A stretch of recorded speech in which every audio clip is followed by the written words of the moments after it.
নমস্কার বন্ধুরা, রিতার হোম কিচেনে আপনাদের স্বাগত। আজকের আমি সজনে ডাঁটা, আলু, রুই মাছ দিয়ে ঝোল বানাবো।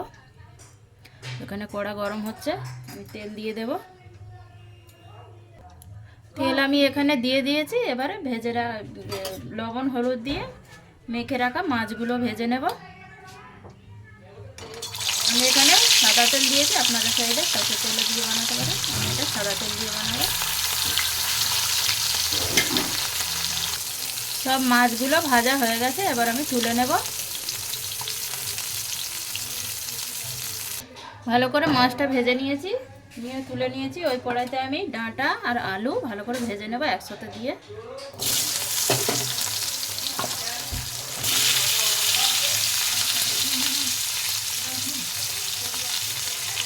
সব ডাঁটা আলুগুলো আমি দিয়ে দিয়েছি, দিয়ে ভেজে নেব। ওপর থেকে একটু লবণ দিয়ে দেব, অল্প একটু হলুদ দিয়ে দেব।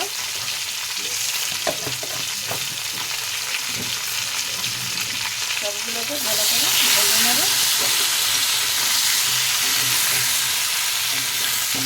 ডাঁটা আলুটা একটু ভেজে নিলে খেতে ভালো লাগে।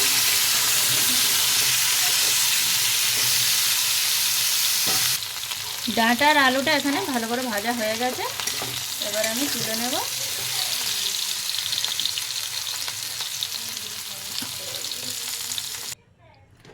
ডাঁটা আলু ভালো করে ভেজে তুলে নিয়েছি। এবার আমি ওই তেলের মধ্যে দিয়ে দেব জিরে ফোড়ন, দুটো তেজপাতা,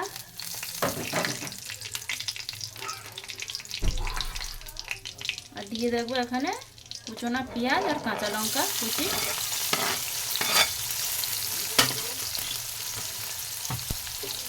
সবগুলোকে ভালো করে ভেজে নেব একটু। পেঁয়াজটা ভালো করে ভাজা হয়ে গেছে, এবার ওর মধ্যে আমি আদা রসুন বাটা দিয়ে দেবো একসঙ্গে।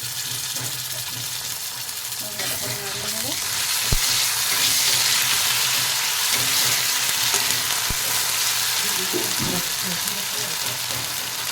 টমেটো কুচনা দিয়ে দেবো।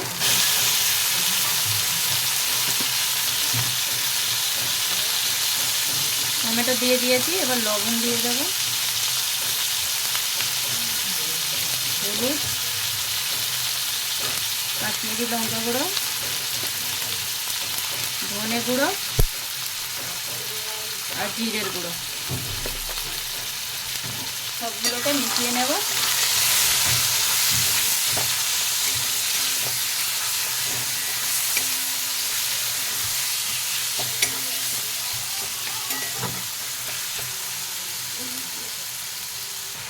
ভালো করে মশলা পেকে গেছে, টমেটোও গলে গেছে। এবার আমি দিয়ে দেব ভেজে রাখা যে ডাঁটা আর আলুগুলো ছিল, সজনা ডাঁটা আলুগুলো ঢেলে দেব।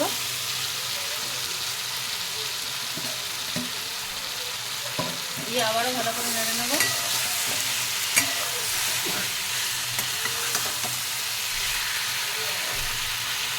ভালো করে কষিয়ে নিয়েছি ডাঁটা আলুগুলোকে, এবার একটু ঢেকে দেব। ঢাকাটা খুলে দেখে নেব।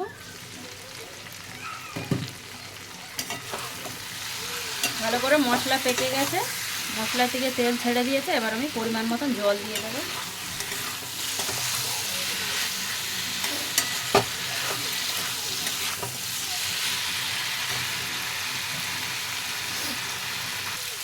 এবার জল দিয়ে দেব।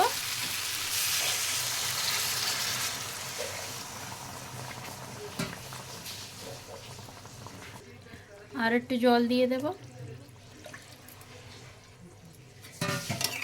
ভালো করে নাড়িয়ে নেব।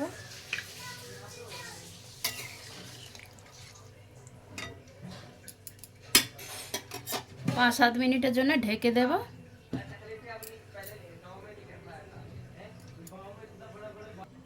ঢাকাটা খুলে দেখে নেব।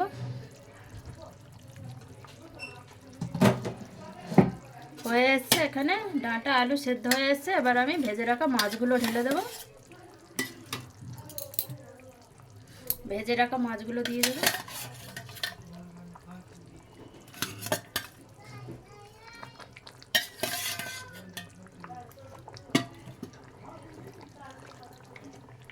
আবারও ভালো করে একটু ফুটিয়ে নেব, মাছগুলো সেদ্ধ হয়ে যাবে। আরও 2 থেকে 3 মিনিটের জন্য ঢেকে দেব। ঢাকাটা খুলে দেখে নেব, হয়ে গেছে। এখানে রুই মাছ দিয়ে সজনা ডাঁটা আলু দিয়ে ঝোল। এবারে এখানে গোটা গরম মশলা বেটে রেখেছিলাম সেটা দিয়ে দেব। বেটে রাখা গরম মশলা দিয়ে দেব।